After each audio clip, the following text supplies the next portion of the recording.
Religion तब तक खत्म नहीं होंगे जब तक उनको इकोनॉमिकली तबाह नहीं कर दिया जाएगा। जब तक लोगों की रोजी रोटी इस रिलीजियन की वजह से लगी हुई है, we can not defeat these people. ठीक है ना, आप जो मर्जी रैशनैलिटी लेके आ जाइए, सबसे बड़ा जो अपना उनको एडवांटेज है वो इकोनॉमिकल एडवांटेज है। They make money out of it. ठीक है, आज आप किसी भी अपना मंदिर से, किसी भी मस्जिद से या किसी भी चर्च से, if you just take it out the money, just take out the money, the god will die by himself. तो मतलब कि क्या नाम है इसका, हमारी एक्चुअली जो फाइट है वो रिलीजियंस के साथ नहीं, क्योंकि वो तो झूठे हैं, they will collapse। The only problem we having is the money problem। वो अपना जहां भी इंसान की या जहां भी किसी जानवर के खाने का बंदोबस्त रहेगा, they will fight to that, and this is what they are doing। ठीक है ना, जितने भी ये अपना आप देखिए किसी भी जगह पे अपना, ये मैं अगले दिन की बात है कि मैं न्यूयॉर्क में वहां पे सिखों के गुरुद्वारे में गया। ठीक है ना, मुझे उनका खाना बड़ा पसंद है, संडे की संडे। हाँ जी, बड़ा जबरदस्त किस्म का खाना, बिल्कुल ताजा बनाते हैं। नीचे बेसमेंट में उन्होंने बहुत बहुत बड़ा इंतजाम कर रखा है। तो मेरी आपस में वहां पे जो मेरे वाकिफ थे जिनके साथ में गया, मैंने उनसे बात कर रहा था, तो उन्होंने मुझे बोला कि 2024 तक जो अपना लंगर खाना है वो, या वो उसको क्या कहते हैं, वो अपना अपनी जुबान में कुछ कहते हैं, वो बुक है। यानी कि अगर आपने खाना खिलाना है तो 2024 तक आपके पास टाइम नहीं है। मतलब कि लोगों ने ऑलरेडी हर संडे और अपना फ्राइडे बुक कर रखा है। इमेजिन, मतलब कि this is how much money they make. ठीक है ना, and the money is there, अपना क्या नाम है, जो उनकी बैकबोन जो है या रीढ़ की हड्डी है, वो मनी, वो मनी है। हम गलत बिजनेस में घुस गए। मैं तो वापस जा रही हूँ। मैं भी जी वो मेरे एक दोस्त है शमन भाई, क्या नाम है इसका, अपना गालिब, उनको बहुत अच्छी तरह जानता है। तो अभी मेरे पास आए हुए थे, तो वो ये कह रहे थे, यार हमें चाहिए कि हम अपना कोई चर्च वगैरह खोलें और हम मैनिपुलेट करें इन लोगों को, आराम से पैसे बनाएं। Which is very right. I mean you could manipulate anybody. अब मैं अगले दिन की बात है, मैं न्यूयॉर्क में ही था काफी दिनों से, तो वहां पे एक औरत थी जो क्या नाम है इसका, अब दम से अपने बच्चे के सर पे दर्द का इलाज करवाने पे तुली हुई थी। ठीक है, वो वहां पे, तो आपको दम नहीं आता, आपको दम नहीं आता। मैं उनके सामने तो मुसलमान हूं, मैं क्या जी मुझे आता है आज। ठीक है, मैंने बच्चा सामने बिठाया, हाँ जी, वो अपना दिल में मैंने कोई 1000 अल्लाह को गालियां निकाली और उस पर फूक दी। ठीक हो गया वो वैसे, ठीक हो गया। हाँ, आधे घंटे बाद वो कहता मेरे सर में दर्द नहीं है। अच्छा, दूसरे दिन उसकी माँ ने स्पेशल कॉल करके कहा कि मेरी माँ के सर में हमेशा दर्द रहता है, कि आप प्लीज आ सकते हैं। हाँ जी, अच्छा, इसी तरह मैंने उस दिन, मैं और लबेल ना, हम लोग, मैं ऐसी जोक कर रही थी। मैं वो एक नेकलेस है उसको बैठ के ना तस्बीह की तरह, तो मैंने कहा ये पढ़ो तो आपका औजार बड़ा हो जाएगा। तो एक बंदा आया, कहते हैं ये आप क्या चिल्ले काटने की बता रही हो। वो एक्चुअली बिलीव कर रहा था कि मैंने कहा आप वाकई में बिलीव कर रहे हो कि इस तरह से यहाँ पे अब्दुल्ला का वो बोलने से आपका बड़ा हो जाएगा। यानी it is so easy to manipulate, यानी बैठे हुए हैं बेवकूफ बनने के लिए, बैठे हैं कि आओ हमको बेवकूफ बनाओ। तो हम लोगों ने तो वो अपॉर्चुनिटी पास कर दी। अब आप इसको देखो, क्या नाम है इसका, जो पास्टर है जोएल ऑस्टीन, मेरी फ्रेंड्स हैं जो उसको देख रही होती हैं, उसका प्राइवेट प्लेन है उस बंदे का। आप एक पास्टर, आपको प्राइवेट प्लेन की क्या जरूरत है? बहुत सारे, मगर ही इज वेरी फेमस ना, वो फेमस हुआ है ज्यादा। उसके कितने चर्चेस हैं उसके। और यहाँ पर कोई क्राइसिस हुआ था तो उसने अपने चर्चेस में लोगों को लेना, यानी I think he had to help, तो उसपे बड़ा वो कंट्रोवर्सी बनी थी कि इसने अपने चर्च में जगह नहीं दी थी लोगों को। आई थिंक रेफ्यूजी क्राइसिस था, पता नहीं कौन सा क्राइसिस हो रहा था, तो उसपे बहुत वो चीजें हुई थी। उसकी गाड़ियां देखो आप, उसके घर देखो आप, यानी लोगों को दिखता। और मैं अपनी फ्रेंड से यही कह रही थी, उसको दिखाने की कोशिश कर रही थी, तो वो मुझसे नाराज हो गई कि नहीं तुम तो यूं कर रही हो, तुम तो वो कर रही हो, और वहां पे दबा के डोनेशन जा रहे होते हैं। मैं आपको एक छोटी सी बात बताता हूँ कि back in New York, back in days, एक गुरु रजनेश हुआ करता था। हाँ, ठीक है ना, ओशो। वो क्या कहते हैं उसको, अपना वहां पे अपना विनोद खन्ना भी वहां पे आया था। वो अपना इंडिया का बहुत मशहूर एक्टर था उस टाइम। अच्छा, उस टाइम मैं भी यंग हुआ करता था, मुझे भी बड़ा शौक था, क्या कहते हैं उसको, स्पिरिचुअलिटी का, कि किस सूरत मुझे स्पिरिचुअलिटी मिले। तो मुझे किसी ने बताया कि भाई वो अपना आश्रम है वहाँ पे लॉन्ग आइलैंड में, अगर आप वहाँ पे चले जाएं तो बड़ा मजा है स्पिरिचुअलिटी में। आप यंग एज की स्पिरिचुअलिटी क्या होती है, औरत का बदन, ठीक है ना। तो मैं उस स्पिरिचुअलिटी में, क्या कहते हैं उसको अपना इन्वॉल्व था। तो उन्होंने बोला जी इसके वहां पे आप जाएं, आश्रम में, क्या नाम है, आश्रम है, उसमें मतलब के क्या नाम है, महिलाएं और अपना जो आदमी है वो बिल्कुल अपना नेकेड घूमते हैं और ये करते हैं वो करते हैं। तो हम भी खैर वहां पे पहुंच गए। पहले तो 25-30 दिन हमको उन्हें कन्विंस करते लगे कि हम आपके क्या नाम है इसका फॉलोअर्स हैं और ये वो। तो जब मैं वहां पे पहुंचा तो बड़ी स्पिरिचुअलिटी थी।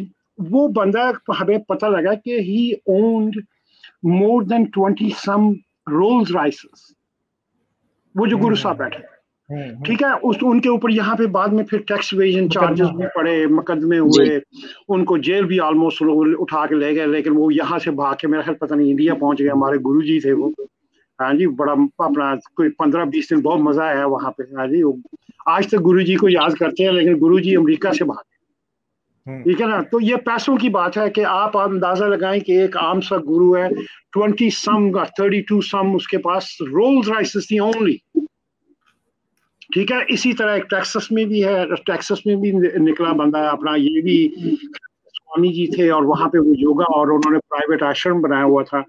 और बकायदा गोरे अपनी छोटी छोटी बेटियां लेके उन आश्रम में रह रहे थे और वो छोटी छोटी बेटियां उनकी molest कर रहा था। और एक दो और बेटियों ने उनको शिकायत की कि ये हमें molest कर रहा है। They didn't do anything। उन्होंने अपने गोरों ने अपनी बेटियों को बीटअप कर। वो तो जब बाद में टैक्स अथॉरिटी गई, ये वो अंदर पहुंची तो पता लगा जनाब के what is actually going on। इसी तरह अपना कई कई ऐसे केसेस हैं। ऐसी अपना क्या नाम है, एक वो अपना मोरमन है, गोरा था वो, हाँ जी, टेक्सास में ही था वो भी, और वो बड़ी मुश्किल से पकड़ा गया है। बहुत बड़ी तादाद है मोरमन्स की, हाँ जी। और वो भी चाइल्ड मोलेस्टेशन में और क्या नाम है एक्स्ट्रा मैरिटल्स, और वो कितनी कितनी बीवियां थी गोरियां।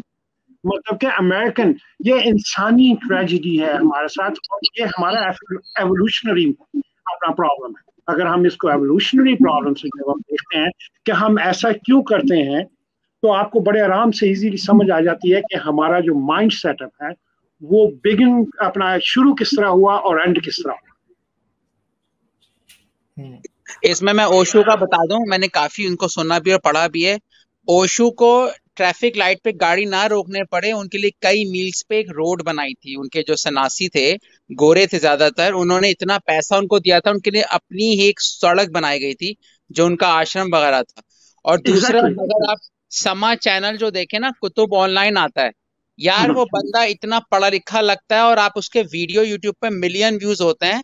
क्यों? वो क्या बेच रहा है? उसमें टॉपिक में पढ़ देता हूँ, मैंने खोल लिया है, जिन की हकीकत क्या है, कुतुब ऑनलाइन में सुने आप। उसमें बुलाए होते हैं मौलवी। फिर है क्या जिन भी सदका लेते हैं। आप देखें अवाम को कहाँ लगाया गया। अब इस पे बंदा सोचे जिन सदका लेते नहीं लेते। अगला टॉपिक है अच्छा जिन और बुरा जिन। यानी इतना फेमस है कुतुब ऑनलाइन, अवाम को इस तरह से फुद्दू बनाया हुआ है इन लोगों ने। सॉरी मैं अगर गलत, मेरी लुकना था जबान में, इन्होंने बेवकूफ बनाया है इन लोगों ने। नहीं, अच्छा लफ्ज बोल रहे हैं आप। अच्छा, मेरे चैनल के लिए सेव करके रखा करो वर्ड्स, हाँ, मैं भी कंट्रोल तो करके अच्छा मैं रखती हूँ। एक और बात बताऊं, हमारी तरफ ना जहाँ मैं रहता हूँ मस्जिद है, वो मस्जिद एक्सपेंड कर रहे हैं और रोड से आगे भी उसकी जो उसकी मतलब बढ़ा रहे हैं, और उसमें उनका फड्डा हो गया है। क्या फड्डा? कि जो उनके मेंबर्स थे, बंदे ने जमीन अपने नाम कर ली है, वो जो मस्जिद है, और मेंबर्स कह रही है तो चंदे का पैसा है। ये जो हाजी साहब ने बात बोली ना, पैसा निकाल लो इनके पास से तो ये खत्म हो जाएंगे। पैसा इज द की, जिसकी एग्जाम्पल है जी। मैं यहाँ जहाँ मूव हुई हूँ ना, तो ये बहुत दूर है, बहुत ही दूर है टोरंटो से। छोटी सी जगह है। तो मैं गलती से, मैं मूव हो रही थी, I was coming to see the house, तो मैं गलती से मैंने सड़क पे चली गई, तो वहां पर एक बड़ी सी बिल्डिंग थी, वहां पे मैंने यू टर्न किया तो मैं समझी चर्च है। तो मैं वहां गई, देखा, मैंने रीड किया तो वहां मॉस्क है। मैंने मुसलमान एक नहीं देखा यहाँ पे, मैंने मुसलमान तो छोड़ो, ब्राउन लोग भी इतने नहीं देखे यहाँ पे, मगर मस्जिद पहले से बनी हुई है यहाँ। आप ये देखें कि यानी आई डोंट इवन अंडरस्टैंड कि पहले से ये चीजें ले लेकर इन लोगों ने मस्जिदें इधर उधर, इतने चर्चेस नहीं आपको दिखेंगे आप जितनी मस्जिदें दिख जाती हैं आपको यहाँ पे। ये मजे की बात है, मैं आपको हंसी वाली बात बताता हूँ। जब भी मैं ये गालिब का चैनल ऑन करता हूँ ना, तो उससे हाँ पहले जो वो उससे पहले जो वो आ रही होती है ना, क्या कहते हैं उसको, इश्तिहार देते हैं, वो एडवर्टाइज देते हैं, उसमें मस्जिद बनाने का इश्तिहार होता है। मैं कहता हूँ यार ये मैंने चंदे का ये चंदे का मुझे भी इश्तिहार अपनी वीडियोस पे खुद ही नजर आ रहे थे। वो मैं कहता हूँ यार मैं करने गुनाह चला हूँ और ये मुझे चंदा देने की तरफ भेज रहे हैं। मुझे और तो उनका ये समझ नहीं आती, वैसे सही है इनके पैसे भी हमारी जेबों में आ रहे हैं ना। एग्जैक्टली कम से हाँ कम I इनका know. एड रेवेन्यू तो हमें अर्न हो रहा है ना। इनकी एग्जैक्टली एडवर्टाइजमेंट मुल्हिदों के चैनल पे हो रही है, मगर आप ये हाँ, देखो, वाह, दैट्स अंदाजा लगा। आई इसका वंडर। मतलब है कि मुसलमान बहुत देखते हैं, इसलिए same I think. Hope so कि मुसलमान बहुत ज्यादा देखें। मुसलमान जब देखते होंगे ना, उन्हें गिल्ट फील होता होगा, फिर जब ये इश्तेहार आता होगा वो डोनेट कर देते होंगे, तो इसलिए। एक बात बताएं, आदि साहब एक बात बताएं, आप लोग बात बताएं। गालिब भाई जी की जी जो नॉलेज है, मैं हमेशा आके सीखता हूँ, like a professor for us, ठीक है, हम बहुत रिस्पेक्ट करते हैं इस अरे यार नॉलेज तुम्हारा इनकी। चलाओ नहीं मुझे। नहीं मैं बोलता सच हूँ भाई, मैं सच बोल रहा हूँ। हारिस सुल्तान से हम सीखते हैं। इनके वो व्यूज नहीं होते जो जिन्नात के व्यूज होते हैं। तो क्या अकल अकल की कीमत नहीं है? बेवकूफी या फिक्शन की कीमत है, या इमेजिनेशन की कीमत है, या झूठ की ज्यादा कीमत होती है? जिन होते हैं उस दिन, honestly I am not lying, मगर उस दिन मेरा जो दरवाजा है ना, यहाँ का गराज का दरवाजा, वो खुद ब खुद खुल गया था। आई डिडंट टच एनीथिंग, मगर मैंने कहा कि भाई कुछ होगा, आई डोंट नो। मैंने किसी चीज वो को टच नहीं किया, शायद वो, आई हैव नो आइडिया। ये मैं समझी मेरी बेटी ने खोला, नहीं वो, मगर आई वाजंट स्केयर्ड, या मैंने ये नहीं कहा कि भाई जिन होगा कोई जिसने खोला है। पता नहीं कुछ माल फंक्शन हो गया होगा, I have no idea, but there has to be a reason behind it. मैं ये नहीं सोचती हूँ कोई आप गोस्ट था या जो था। हाँ, आप मेरा पॉइंट जिन नहीं था, आप मेरा पॉइंट जितनी था कि मजहब बेचते जो हैं उनके व्यूज ज्यादा होते हैं, जो अकल वही बेचते हैं ना, उनके व्यूज कम होते हैं। आप जितनी खूबसूरत है, आप जिनों से बच के मुझे रहें। पता था हाजी भाई क्या कहेंगे। क्या? अच्छा हाजी जी, इसमें मेरा एक क्वेश्चन ना आपसे है, क्या क्योंकि कहेंगे। मैं अभी जब पाकिस्तान भी गई थी ना, तो हम लोग एक गांव में थे, और हमको लड़कियों को हमेशा से ये कहा जाता है कि शाम के वक्त बाल खोल के खुशबू लगा के नहाने के बाद पेड़ों के नीचे मत जाना, वरना जिन चिमड़ जाएंगे। बिल्कुल। तो अब हम वेस्ट में आ गए, तो हम बाल खोल के नहा धो के खुशबू लगा के क्लब के लिए रात को निकलते थे, और पेड़ों के नीचे लाइन लगा के खड़े होते थे। तो हमको जिन तो नहीं लिपटते थे वहां पर, मगर देसी मर्द जरूर लिपट जाते थे हम लोगों वो वो भी उन्हीं को। नो, वो पीछे वो से गंदे आके। जिन, गंदे जिन वो लिपट जाते थे आपसे। भाई, मैं अगर औरत होती और मैं क्या नाम है इसका एट दैट टाइम, और क्या नाम है इसका, मैं तो रोजाना खुले बाल करके रोजाना अपना दरख्त के नीचे बैठ के अपने जिन हस्बैंड का वेट करती। आज फलाना जिन आएगा, आज वो जिन आएगा। हाँ जी, मैंने ऐसे भी केसेस देखे हैं जहाँ पे जिन सेक्सुअली मोलेस्ट करते हैं वुमेन्स को। Can you believe that? हमें भी भेज दो एक, हमें भी भेज दो, ये हम भी वैसे ढूंढ गांव रहे हैं। में बड़ा चलो, जुल्म है बॉयफ्रेंड नहीं, जिन से ही काम चला लेंगे अच्छा, हम। नहीं, हमने मतलब जिन जैसा सुल्तान बॉयफ्रेंड तो कोई नहीं ना होएगा। अमित से सुल्तान कोई काफी बात देर नहीं से। की, पहले अमित आए थे। अमित, हेलो हाँ अमित, सर, नमस्कार। बस के क्या हाल है जी, कैसे हैं? बस ठीक है सर। अच्छा, और क्या बात करेंगे आप? कोई बात है?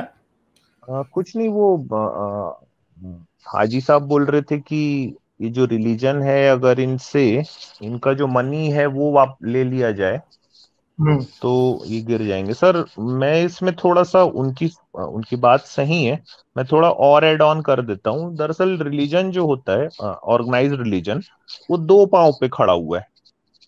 एक है मनी और दूसरा है पावर। पावर यानी कि जो लोग उसके फॉलोअर्स होते हैं, जो उसको पावर देते हैं। और ये हिस्ट्री में हमने देखा है कि जो पोप होते थे, उनका कितना ज्यादा इन्फ्लुएंस होता था उस जमाने में। तो जैसे जैसे लोग ऑर्गेनाइज रिलीजन से दूर हटते जाएंगे, तो उनका जो पावर बेस है वो भी चला जाएगा सर। और जैसे वो जाएगा तो उनके पास जो मनी वाला जो सिचुएशन है वो भी अपने आप धीरे धीरे खत्म होने लगेगा। मनी आप उनसे कोई ऐसे But छीन तो हम सकते नहीं है दरअसल। but Amit, I think these both are correlated. जब लोग नहीं होंगे तो पैसा भी नहीं होगा। सर, जी मैं वही बोल रहा हूँ। money is God, and when you have money you have a power. ठीक है ना? So अपना क्या नाम है इसका, जब आपके पास मनी है, the power comes automatically. जी जी। Power comes automatically. I mean, I tell all the kids whenever I try to preach them that money is God. And if you have money, the God is on your side. Always. Whenever you have money, the God comes running, helping you out. So it is all about money. Once you have the money, you have everything. You have power, you have God on your side, you have, all kind of things on your side.